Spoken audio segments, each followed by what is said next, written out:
नमस्कार, मैं हूं करमवीर और आप देख रहे हैं फॉलो। किसी प्रसिद्ध शायर की दो पंक्तियां हैं कि हम ही हम हैं तो क्या हम हैं, तुम ही तुम हो तो क्या तुम हो। सेंट्रल विस्टा की तरह ही एक शब्द है संडे, यानी कल की तारीख 28 मई। इस तारीख को विदेश तक डंका बजा कर आए प्यारे पीएम मोदी ना तो मन की बात करेंगे, ना 2000 के नोट आने और जाने की कहानी पर प्रकाश डालेंगे, ना कोई नए वंदे भारत ट्रेन को हरी झंडी ही दिखाएंगे। इस संडे ऑस्ट्रेलियाई प्रधानमंत्री से बॉस शब्द सुनकर खुशी से गुलाटी मारते हुए mister prime minister central Vista project यानी कि नए संसद भवन, पीएम आवास, प्रधानमंत्री कार्यालय समेत कई लोकतांत्रिक शक्तियों के नए पावर सेंटर के एक अंग संसद का उद्घाटन करेंगे। अब आप सोच रहे होंगे इसमें क्या नई बात है। बीते कई दिनों से इस पर पक्ष और विपक्ष से लेकर मीडिया ने हाय तौबा मचा रखा है। विश्वगुरु पीएम मोदी जी जब भी कोई शुभ कार्य करते हैं तो राहु केतु की तरह विपक्ष उनके पुनीत कार्यों में विघ्न डालने लगता है। आपकी सोच भी व्हाट्सएप यूनिवर्सिटी और अमित मालवीय के ट्वीट के मुताबिक बिल्कुल दुरुस्त भी है, क्योंकि आपको उतना ही दिखाया और सुनाया जाता है जितने में आपकी दाल रोटी चल सके। आपको शायद ये भी ना पता हो कि पीएम मोदी के ऑस्ट्रेलिया दौरे के दौरान जब एक निजी कार्यक्रम में पीएम मोदी का दिव्य संदेश स्टेडियम से प्रसारित हो रहा था, ठीक उसी वक्त वहां की संसद में बीबीसी की डॉक्यूमेंट्री द मोदी क्वेश्चन को वहां के सांसद, मानवाधिकार संस्थाओं के कार्यकर्ता देख रहे थे। इस कार्यक्रम के बाद ऑस्ट्रेलियाई संसद में इस डॉक्यूमेंट्री के बाद बाकायदा एक डिबेट भी की गई। आप में से कितनों ने बीते 9 साल में पीएम मोदी को विपक्ष से संवाद, प्रेस कॉन्फ्रेंस करते सपने के अलावा हकीकत में देखा है। हम भी देवनागरी लिपि में लिखे नए संसदीय संकुल और पार्लियामेंट कॉम्प्लेक्स लिखे अंग्रेजी वाले 75 रुपए के उस नए सिक्के की तरह उतना ही उत्साहित और इस कांड के समर्थक हैं जितना आप होंगे। ये वो 75 रुपए का नया सिक्का होगा जो अब बाजार में कल यानी 28 मई से खनखनाएगा, नई संसद के उद्घाटन का साक्षी बनकर। अब इस 75 रुपए में 1 किलो दाल आएगी कि पेट्रोल भरा जाएगा, यह प्रधानमंत्री मोदी ही बता सकते। बहरहाल आप और हम इसी में खुश रहें कि 2000 का नोट जमा करने के बाद थैली से लेकर जेब तक में आगे से 75 रुपए के सिक्के लेकर घर वापस आना होगा। कांग्रेस समेत विपक्षी दल भले ही नए संसद भवन के उद्घाटन के मुद्दे को आदिवासी राष्ट्रपति बनाम पीएम मोदी बना रहे हों, या फिर भाजपा के राष्ट्रीय अध्यक्ष जेपी नड्डा जिन्होंने पहले ही पीएम मोदी को देवताओं का देवता घोषित कर दिया हो, या फिर स्वयंभू चाणक्य गृह मंत्री अमित शाह जी जिन्हें सार्वजनिक सूचना के अनुसार अब देश भर में विधानसभाओं के उद्घाटन का ब्यौरा नकारे सूचना प्रसारण मंत्रालय सीबीआई के बजाय सार्वजनिक लोगों के सहारे उद्घाटन की लिस्ट मिल रही हो, इन सभी सियासी बयानों से बेहतर है कि लोकतंत्र के खात्मे का उद्घाटन बेचारे 91 बार गालियों से नवाजे गए पीएम मोदी ही करें, क्योंकि राष्ट्रपति की अपनी एक गरिमा होती है। कम से कम लोकतंत्र राष्ट्रपति के हाथों से तो अपने को दम तोड़ते नहीं देखेगा। जिस नई संसद की भव्यता दिव्यता का बखान पीएम मोदी अपने ट्विटर हैंडल के जरिए वीडियो डालकर कर रहे हैं और जिस नई संसद का गुणगान मेन स्ट्रीम मीडिया कर रही है, उसे 140 करोड़ हो चुके भारतीयों को ये भी बताना चाहिए कि नई संसद में लोकतंत्र का गला घुटने के नए नए उपाय क्या किए गए हैं। पीएम ने अपने ट्विटर हैंडल पर नए संसद भवन के उद्घाटन का एक वीडियो जारी करते हुए किसी नई रिलीज होने वाली फिल्म के इवेंट की तरह लिखा है कि मेरा सभी से विशेष आग्रह है कि आप अपने विचारों को अपनी आवाज में व्यक्त करते हुए इस वीडियो को साझा करें। इसमें से कुछ को मैं रीट्वीट करूंगा। इसके साथ ही पीएम ने आगे लिखा है कि इसे रीट्वीट करते समय #MyParliament_MyPride का इस्तेमाल करें। अब इस पूरे वाक्य को एक विवादास्पद नई रिलीज फिल्म का नाम मैंने क्यों दिया, इस पर आते हैं। पीएम के ट्वीट पढ़कर ध्यान दिया जाए तो यह ट्वीट देश के प्रधानमंत्री की ओर से जारी कम किसी फिल्म के निर्माता निर्देशक की ओर से जारी ज़्यादा लगता है। उन्होंने अपने पूरे ट्वीट में कहीं भी देशवासियों शब्द का जिक्र नहीं किया, जैसा कि वह अमूमन करते हैं।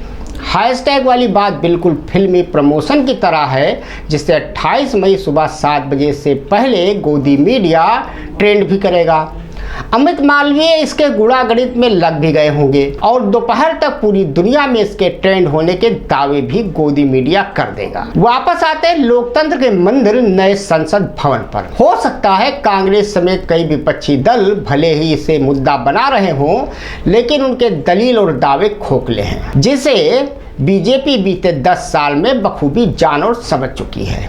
अब आपको बताते हैं कि पीएम मोदी के इस नए पार्लियामेंट कॉम्प्लेक्स में लोकतंत्र की आवाज़ को उठाने वाले कौन से वो पंच तत्व नहीं हैं जिसका जिक्र पूर्व कानून मंत्री और अब पैदल हो चुके बीजेपी प्रवक्ता रविशंकर प्रसाद कर रहे हैं। नई संसद भवन में सेंगोल की स्थापना हो अच्छी बात है। इससे धीरेन्द्र शास्त्री और आरएसएस के हिंदू राष्ट्र वाले दावों को आने वाले समय में बल मिलेगा और देश भर की अदालतों को कहीं कृष्ण जन्मभूमि तो कहीं किसी नई भूमि के तौर पर मुकदमों का सिरदर्द। इसके लिए न्यायपालिका को अभी से तैयार रहना चाहिए, क्योंकि हमेशा जस्टिस डीवाई चंद्रचूड़ जैसे जज भारत के मुख्य न्यायाधीश नहीं होंगे, कुछ पूर्व सीजीआई रंजन गोगोई जैसे भी होंगे। दूसरी बात, नई संसद में लोकसभा के सभापति का आसन इतना ऊंचा कर दिया गया है कि उसके सामने अब खड़े होकर कोई भी लोकसभा का माननीय सदस्य कुछ भी नहीं बोल पाएगा। इसके साथ ही सभापति के सामने बेल की जगह को पूरी तरह समाप्त कर दिया गया है। मतलब साफ है कि अब आगे से जनहित से जुड़े मुद्दे पर या बीते 9 साल में 76% विधेयक बिना चर्चा या किसी कमेटी में भेजे पास कराने से लेकर हर साल औसतन 11 अध्यादेश पारित कराने वाली मोदी सरकार के खिलाफ ना तो लोकसभा सदस्य कुछ बोल पाएंगे और ना ही अंधी बहरी बना दी गई जनता कुछ देख सुन पाएगी। मतलब सभापति के सामने की जगह, जिसे अब तक बेल कहते थे, आगे से नहीं होगी। यह तो रही पहली विशेषता। दूसरी विशेषता इससे भी ज़्यादा दिलचस्प है। मीडिया यानी कि लोकतंत्र का बेमतलब हो चुका जर्जर चौथा स्तंभ, उसके लिए सेंट्रल हॉल जैसे शब्द अब सिर्फ सुनाई देंगे, दिखाई नहीं देंगे, क्योंकि मोदी जी के नई संसद में लोकसभा और राज्यसभा के निकास द्वार के मध्य वाले सेंट्रल हॉल, जिसमें कई ऐतिहासिक अवसरों समेत पत्रकार और संसद सदस्यों के संपर्क का जरिया माना जाता रहा है, उसे पूरी तरह खत्म कर दिया गया है। जिस पर प्रेस क्लब ऑफ इंडिया के अध्यक्ष उमाकांत लखेरा ने लोकसभा के सभापति ओम बिरला को मिलकर अनुरोध करने के बाद अब प्रेम पत्र भी लिखा है। आपको जानकर हैरानी होगी कि देश भर से भले ही लॉटरी सिस्टम खत्म हो चुकी हो, लेकिन साल 2020 से कोविड के बाद से ही संसद में मीडिया की एंट्री लॉटरी सिस्टम से ही हो रही है, वह भी चुनिंदा गोदी मीडिया पत्रकारों के लिए या फिर जुगाड़ वालों के लिए।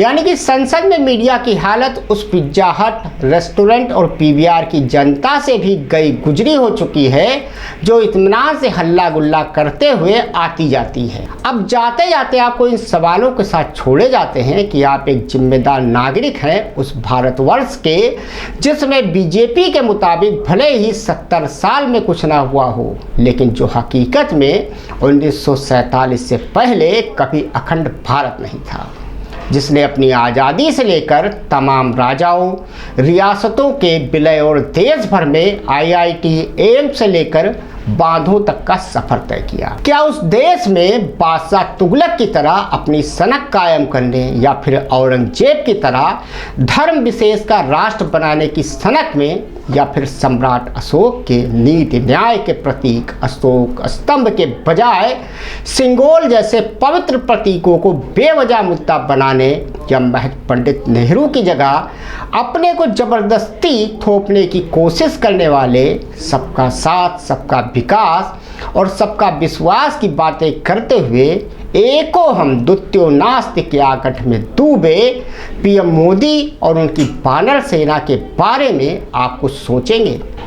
नए संसद की बधाई लोकसभा के स्पीकर ओम बिरला जी को, जो भूमि पूजन के वक्त भी पीला कुर्ता पहनने के बाद भी पीएम मोदी के पीछे ही बैठे दिखे। जिन्हें शिलान्यास और अशोक स्तंभ के उद्घाटन में एक अदद फोटो में जगह तक नहीं नसीब हुई।